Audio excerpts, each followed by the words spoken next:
ആദ്യം doctor TS. Shyamkumar, Keralam ഈ അടുത്ത കാലത്തൊന്നും കേൾക്കാത്ത തരത്തിലുള്ള വിചിത്രമായ ഒരു വാർത്തയാണ് കഴിഞ്ഞ ദിവസങ്ങളിൽ നമ്മൾ കേട്ടുകൊണ്ടിരുന്നത്. ഇന്ന് കോടതിയിൽ ആ വിഷയം എത്തുകയും കോടതി എന്താണ് ഇവിടുത്തെ നിയമവ്യവസ്ഥകളെന്ന് ഓർമ്മിപ്പിക്കുകയും അതിന് സ്റ്റേ അനുവദിക്കാതിരിക്കുകയും അടിയന്തരമായി തന്നെ അവിടെ പരിശോധിക്കേണ്ടെന്ന സാഹചര്യമുണ്ടെങ്കിൽ അതിൽ ഇടപെടാൻ കഴിയില്ല എന്ന് വ്യക്തമാക്കുകയും ചെയ്തിരിക്കുകയാണ്. വിശ്വാസവുമായി ബന്ധപ്പെടുത്തി കുറെ ആളുകൾ എത്തുകയും ആ രീതിയിൽ വിവാദമാവുകയും ചെയ്ത വിഷയമാണ്. വിശ്വാസവുമായി ബന്ധപ്പെട്ടതുകൊണ്ടും ആരാധനയുമായി ബന്ധപ്പെട്ടതും ഒക്കെ ആയതുകൊണ്ട് തന്നെ ജില്ലാ ഭരണകൂടവും പോലീസും ഒക്കെ അല്പം കരുതലോടുകൂടി ഈ വിഷയത്തിൽ ഇടപെട്ട എന്നും നമുക്ക് മനസ്സിലാക്കാൻ കഴിയും. ഈ കാലവിളംബം ഉണ്ടായ കാര്യത്തിൽ ഇപ്പോൾ കോടതി ഇടപെടലോടുകൂടി ആ പ്രശ്നങ്ങൾ തീരും എന്നാണോ മനസ്സിലാക്കുന്നത്? താങ്കൾ എങ്ങനെയാണ് ഇന്നത്തെ കോടതി ഇടപെടലിനെ നോക്കിക്കാണുന്നത്? കോടതി ഇടപെടൽ വളരെ ജനാധിപത്യപരമായ ഒരു നീക്കമായിട്ട് തന്നെയാണ് കരുതുന്നത്. പക്ഷെ ഇവിടെ വിശ്വാസത്തെ ഒരു ഹിംസാത്മകമായ യുക്തിയിലേക്ക് നയിക്കാൻ ശ്രമിക്കുന്നു എന്നാണ് നമ്മൾ കാണേണ്ടത്. കാരണം ഈ സമാധി അടയുക അല്ലെങ്കിൽ സമാധി ഇരുത്തുക എന്നൊക്കെ പറയുന്നത് ഹിന്ദുമതത്തിലെ സാർവജനീനവും സാർവലൗകികവുമായ ഒരു ചടങ്ങാണ് എന്ന് വരുത്തി തീർക്കാനുള്ള ഒരു ശ്രമമുണ്ട്. സമാധി എന്ന് പറയുന്നത് ഹിന്ദു ധർമ്മത്തിന്റെ ഒഴിച്ചുകൂടാനാവാത്ത ഒരു ഭാഗമാണ് എന്ന് വരുത്തി തീർക്കാനാണ് ശ്രമിക്കുന്നത്. ഇതിനകത്ത് 2-3 തരം പ്രശ്നങ്ങളുണ്ട്. കാരണം കോട്ടാൻകോട്ട് ഹിന്ദുമതത്തിലെ മുഴുവൻ ആളുകളും സമാധി അടയുന്ന ഒരു സവിശേഷത ഇല്ല.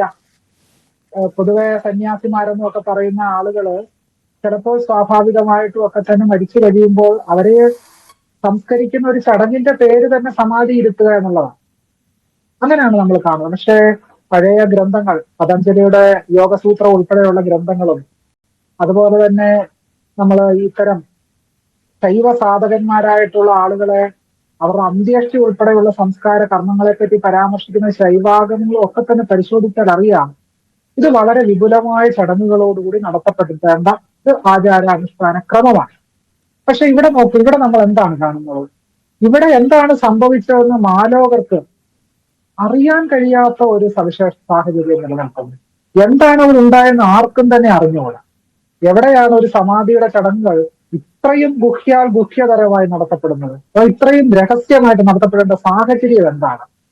തന്നെയല്ല, സമാധി അടഞ്ഞു എന്ന് പറയുന്നത് ആരാണ് അതിന്റെ സാക്ഷി എന്ന് പറയുന്നത്? സമാധി ഇരുത്തൽ ചടങ്ങിന് അതിൻ്റെതായ ചടങ്ങുകളുണ്ടല്ലോ, സമാധി ചടങ്ങുകൾ. ശരി, സമാധി ഇരുത്തി എന്ന് നമുക്ക് വാക്കാൽ അംഗീകരിക്കാം. അവർ പറയുന്നത് വാക്കാൽ വിശ്വസിച്ചാൽ എന്തു തരം ചടങ്ങുകളാണ് സമാധിക്ക് അവിടെ നടത്തിയത്, എന്തു തരം മന്ത്രങ്ങൾ ഉപയോഗിച്ചാണ് സമാധി നടത്തിയത്, അതിന്റെ ഹോമങ്ങളും ചടങ്ങുകളും ഒക്കെ നടത്തിയിരുന്നു ഇത്യാദി ധാരാളം ചോദ്യങ്ങളൊക്കെ അവിടെ ഉന്നയിക്കപ്പെടേണ്ടതായിട്ടുണ്ട്. പക്ഷെ അതൊന്നും തന്നെ ഇവിടെ ചർച്ചയിലില്ല. കേവലം വിശ്വാസം എന്ന് പറയുന്ന ഉടൻ തന്നെ അവിടെ ഒരു ചോദ്യം ഉന്നയിക്കാൻ പറ്റാത്ത രീതിയിലേക്ക് കാര്യങ്ങൾ പോയിരിക്കുന്നു എന്നുള്ളതാണ്. ഇതൊരു പ്രശ്നം. രണ്ടാമത്തെ പ്രശ്നം എന്ന് പറയുന്നത്, ഈ സമാധി ഇരിക്കാൻ പോയ ആള് ഇത് ഈ വാർത്തകളിൽ നിന്ന് മനസ്സിലാക്കുന്ന അദ്ദേഹത്തിന് കണ്ണു കാണാൻ പാടില്ലായിരുന്നു എന്ന് ഇന്ന് ഞാനൊരു വാർത്താ ചാനലില് അവരുടെ നാട്ടുകാരൻ തന്നെ, ഈ സമാധി അടഞ്ഞു എന്ന് പറയുന്ന വ്യക്തിയുടെ ഒരു നാട്ടുകാരൻ തന്നെ പറയുന്ന ഒരു വാർത്തയാണ് കണ്ടത്. അദ്ദേഹത്തിന് കണ്ണു കാണാത്ത ആളായിരുന്നു എന്ന് പറയുന്നു. ഞാനങ്ങനെ അവകാശപ്പെടുന്നില്ല, മറിച്ച് വാർത്തയിൽ കണ്ടൊരു കാര്യം ഇവിടെ പങ്കുവെച്ചു എന്ന് മാത്രം.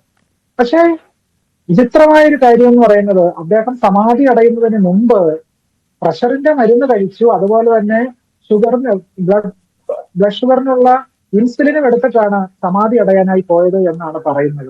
എങ്ങനെയാണ് സമാധി അടയാൻ പോകുന്ന ഒരാള് പ്രഷറിന് മരുന്നുമൊക്കെ കഴിച്ച് ഷുഗറിന്റെ മരുന്നുമൊക്കെ കഴിച്ചിട്ടാണോ സമാധി അടയാൻ പോകുന്നത്? അത് തന്നെ നമ്മള് ഹിന്ദുധർമ്മം അനുസരിച്ച് ഇതൊന്നും ചെയ്യാൻ പാടില്ലേ, ഹിന്ദുധർമ്മം അനുസരിച്ച് ഒരാൾക്ക് സമാധി അടയാൻ പാടില്ലേ എന്നൊക്കെയാണ് ചോദിക്കുന്നത്. അങ്ങനെയാണെങ്കിൽ ഞാൻ ഈ ധർമ്മം അനുസരിച്ച് തന്നെ ചില ചോദ്യങ്ങൾ ഉന്നയിക്കാൻ ആഗ്രഹിക്കുന്നു. സമാധി അടയാൻ പോകുന്ന ആൾ എന്തിനാണ് ഷുഗറിന് മരുന്ന് കഴിക്കുന്നത്? സമാധി അടയാൻ പോകുന്ന ആള് എന്തിനാണ് പ്രഷറിന് മരുന്ന് കഴിക്കുന്നത്? കാരണം സമാധി അടയുക എന്ന് പറയുന്നത് ആള് സർവസംഘ പരിത്യാഗിയാണ്. അദ്ദേഹം ലോകത്തോട് എല്ലാ തരത്തിലും വൈരാഗ്യം വന്നു കഴിഞ്ഞു, ലോകത്തെ പൂർണ്ണമായി ഉപേക്ഷിച്ചു കഴിഞ്ഞു. അങ്ങനെ എല്ലാ അർത്ഥത്തിലും പരിത്യാഗം വന്ന ഒരാൾ സ്വന്തം ശരീരത്തെ കൂടി ഉപേക്ഷിച്ചിട്ടാണല്ലോ സമാധി അടയുക എന്ന് പറയുന്നത്. അങ്ങനെ സ്വന്തം ശരീരത്തെയും സ്വന്തം ആഗ്രഹങ്ങളെയും സ്വന്തം മോഹങ്ങളെയും എല്ലാം ഉപേക്ഷിച്ച ഒരു വ്യക്തി എന്തിനാണ് പ്രഷറിനും ഷുഗറിനും ഒക്കെ മരുന്ന് കഴിച്ചിട്ട് സമാധി അടയാൻ പോകുന്നത്? ഇതൊരു പ്രധാനപ്പെട്ട ചോദ്യമാണ്. ഈ ചോദ്യം എന്തുകൊണ്ടാണ് നമ്മൾ ഉന്നയിക്കാത്തത്? ഈ ചോദ്യം ഉന്നയിക്കണ്ടേ? രണ്ട്, അദ്ദേഹം അവിടെ ഒറ്റയ്ക്ക് വന്നിരുന്നു എന്ന് പറയുന്നു. അദ്ദേഹം സമാധി അടയുന്നു, ശ്വാസം ഇങ്ങനെ ഓരോ മൂലാധാരം, മണിപൂരകം, അനാഹതം എന്നിങ്ങനെ ഓരോ ഷഡ്ചക്രങ്ങളും ഭേദിച്ച് ഏറ്റവും മുകളിലേക്ക് വന്നപ്പോൾ ഭയങ്കര തേജസ് ഉരുണ്ടുകൂടി എന്നൊക്കെയാണ് പറയുന്നത്. ഇത് സത്യത്തിൽ നമ്മൾ ഇത്രയും കാലം ആർജിച്ചു എന്ന് പറയുന്ന ശാസ്ത്രബോധത്തെ നമ്മുടെ സാമാന്യമായ യുക്തിയെ നിരസിക്കുന്ന ഒന്നല്ലേ? കാരണം ഇതുവരെ നമുക്ക് ഒരുപാട് ഡോക്ടർമാരുണ്ട്, ഒരുപാട് ശാസ്ത്ര പണ്ഡിതന്മാരുണ്ട് കേരളത്തിൽ. അഖിലേന്ത്യാ തലത്തിൽ തന്നെ വലിയ ശാസ്ത്ര പണ്ഡിതന്മാരെ സംഭാവന ചെയ്തിട്ടുള്ള ഒരു സമൂഹമാണ് ഇന്ത്യൻ സമൂഹം. ഇതുവരെ ആരും സർജറി ചെയ്തിട്ട് ഒരു ഡോക്ടർമാരും ശരീരം ശസ്ത്രക്രിയ ചെയ്തിട്ട് മണിപൂരകവും അനാഹതവും കുണ്ടലിനിയും ഒന്നും കണ്ടിട്ടില്ല.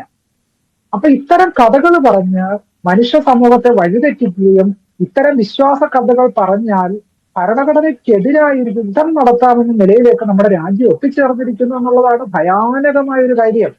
വിശ്വാസത്തിന്റെ പേരിലാണ് ഇപ്പൊ ഇവിടെ ഭരണഘടനയ്ക്കെതിരായി യുദ്ധം നടക്കുന്നത്. കാരണം അടിസ്ഥാനപരമായി മരണപ്പെട്ട വ്യക്തിക്കും അല്ലെങ്കിൽ സമാധി അടയപ്പെട്ട അവരങ്ങനെ അവകാശപ്പെടുന്നത് കൊണ്ടാണ് ഞാൻ ആ വാക്ക് തന്നെ ഉപയോഗിക്കുന്നത്. നമുക്ക് അറിഞ്ഞുകൂടാ എന്താ സംഭവിച്ചതെന്ന്. അത് ആ സമാധി പീഠം എന്ന് പറയുന്ന സംഗതി തുറന്നു പരിശോധിച്ചാൽ മാത്രമേ എന്താണ് സംഭവിച്ചത് എന്ന് നമുക്കറിയാൻ കഴിയും. എന്ത് തന്നെയും ആകട്ടെ, ഈ പറയുന്ന ആ പൗരനൊരു അവകാശമില്ലേ? മരണപ്പെട്ട ആൾക്കൊരു അവകാശമില്ലേ? ആ പൗരാവകാശത്തെ നമ്മൾ എന്തിനാണ് റദ്ദ് ചെയ്യുന്നത്? അദ്ദേഹത്തിന് എന്താണ് സംഭവിച്ചത് നമുക്ക് അറിയണ്ടേ? അദ്ദേഹത്തെ കാണാനില്ല. മരിച്ചു എന്ന് പറയുന്ന ആൾക്കാർ മരണ സർട്ടിഫിക്കറ്റ് ഉണ്ടാവണമല്ലോ, അതിനൊരു സാക്ഷി ഉണ്ടാവണമല്ലോ. അതുകൊണ്ടാണല്ലോ കോടതി ഇന്ന് ചോദിച്ചത് എവിടെയാണ് മരണ സർട്ടിഫിക്കറ്റ് എന്ന്. അപ്പൊ ഇതൊന്നുമില്ലാതെ ഒരാൾ സമാധി അടഞ്ഞു എന്ന് പറയുന്നതോടുകൂടി അത് വിശ്വാസത്തിന്റെ ഭാഗമായിട്ട് മാറും. നോക്കൂ, കേരളം എത്ര ഭീകരമായ അവസ്ഥയിലൂടെയാണ് കടന്നു പോകുന്നത്. നാളെ ഒരിക്കൽ ആരെയെങ്കിലും ഇത്തരത്തിൽ കൊല ചെയ്തിട്ട് സമാധിയാണെന്ന് പറഞ്ഞു കഴിഞ്ഞാൽ പിന്നെ അതിനകത്ത് ചോദ്യം ഇല്ലാത്ത രീതിയിലേക്ക് കാര്യങ്ങൾ പോകുന്നു എന്നുള്ളതാണ് നമ്മൾ നേരിടുന്ന ഏറ്റവും വലിയ പ്രതിസന്ധി എന്ന് പറയുന്നത്. അതുകൊണ്ട് ഇത് ഭരണഘടനയ്ക്കെതിരായ ഒരു യുദ്ധമാണ്. ഇത് സ്റ്റേറ്റിന്റെ അധികാരത്തിനെതിരായിട്ടുള്ള വിശ്വാസത്തിന്റെ പേരിൽ തീർച്ചയായും അതാണ് നമ്മളുടെ ഈ സമൂഹം എത്തിപ്പെട്ടിരിക്കുന്ന സാഹചര്യം എന്ന് താങ്കൾ സൂചിപ്പിച്ചു. ഞാൻ താങ്കളിലേക്ക് തിരിച്ചെത്താം. ഇപ്പോൾ നമുക്കൊപ്പം